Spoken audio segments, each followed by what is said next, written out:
नमस्कार कृष्णाजी, तुमचं सर्व काहीमध्ये खूप खूप स्वागत आहे. नमस्कार मॅडम.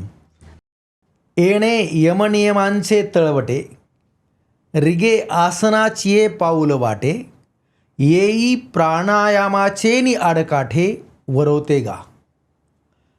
आपली जी या अगोदर जी 5 साधनं सांगितली होती, यम, नियम, आसन, प्राणायाम आणि प्रत्याहार, माऊलींनी ही ओवी त्या 5 साधनांच्या प्रती अर्पण केलेली आहे की या 5 साधनांच्या माध्यमातून आपण आता पुढच्या 3 साधनाकडं, महत्त्वाच्या साधनाकडं आपण जाणार आहोत. जी बहिरंग साधनं होती ती आपण बघितली. आता अंतरंग साधनाला आपण हात घालणार आहोत. ही आत्मसाक्षात्काराकडे नेणारी आहेत का अंग? अगदी साक्षात्काराकडे घेऊन जाणारी ही साधनं आहेत. ब्रह्मचैतन्यापर्यंतचा तुमचा प्रवास होऊ शकतो. मुक्तीचा मार्गही तुम्हाला सापडू शकतो. या अंगानं जाणारी साधनं जी आहेत त्याचा आपण आता त्याच्याबद्दल माहिती घेऊया की यम, नियम, आसन, प्राणायाम, प्रत्याहार. आता त्याच्या पुढचं साधन जे आहे ते आहे धारणा. धारणा म्हणजे काय? तर धारणा म्हणजे तुम्ही स्वतःच्या शरीरातील कुठल्याही एका अंतरंगामध्ये किंवा बहिरंगामध्ये असलेलं जे कुठलाही एखादा अवयव असेल किंवा कुठलंही एखादं इंद्रिय असेल त्याच्यावर पूर्णपणे स्वतःचं चित्त स्थिर ठेवून त्याचं निरीक्षण करणे, एकाग्रचित्त होणे. मग तुमचं हृदय असेल, तुमचं कपाळ असेल, तुमचं मुख असेल, तर या ठिकाणी तुम्ही स्वतःचं चित्त हे स्थिर ठेवायचं आहे.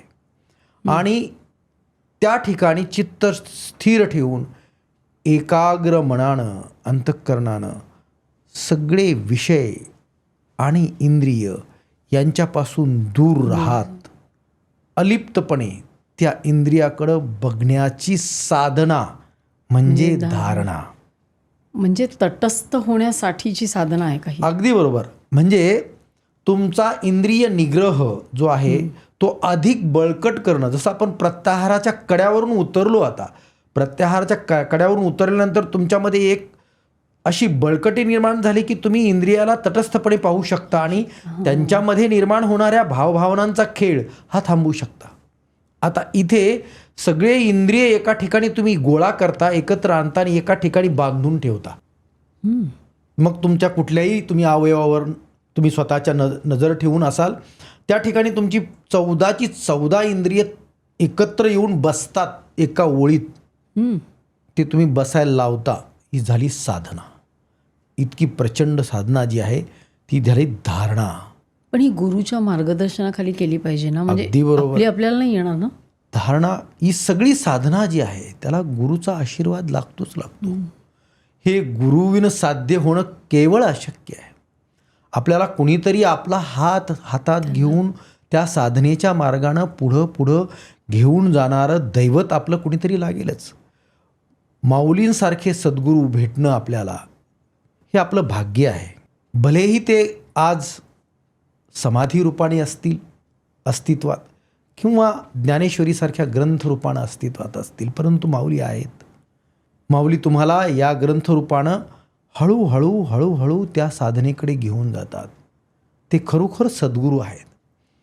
सद्गुरू सारिखा असता पाठीराखा, इतरांच्या रेखा कोण करी. इतरांची तमा बाळगण्याची गरज नाही, पण तुम्ही जे म्हणालात ते खूप महत्त्वाचं आहे की सद्गुरू लागतो. तो आपल्याला तिथपर्यंत घेऊन जाऊ शकतो. आपल्या इंद्रियावर कंट्रोल करण्यासाठी सद्गुरूंचं मार्गदर्शन खूप आवश्यक असतं. धारणानंतर आता आपण मुख्य गाभ्यामध्ये चाललो, ते आहे ध्यान. ध्यानामध्ये परमेश्वराचं आपण स्वरूप जे आनंदमय आहे, जे सौंदर्यमय आहे, जे रूपवान आहे, जे गुणवान आहे, जे जगाला प्रिय आहे, जे मला प्रिय आहे, ज्यानं आपलं अंतरंग उजळून निघू शकेल, असा जो आनंदमय परमेश्वर आहे, तो परमेश्वर आपण पाहायला सुरुवात करतो. कुठे? अंतरंगात. तो कुठेही असू शकतो.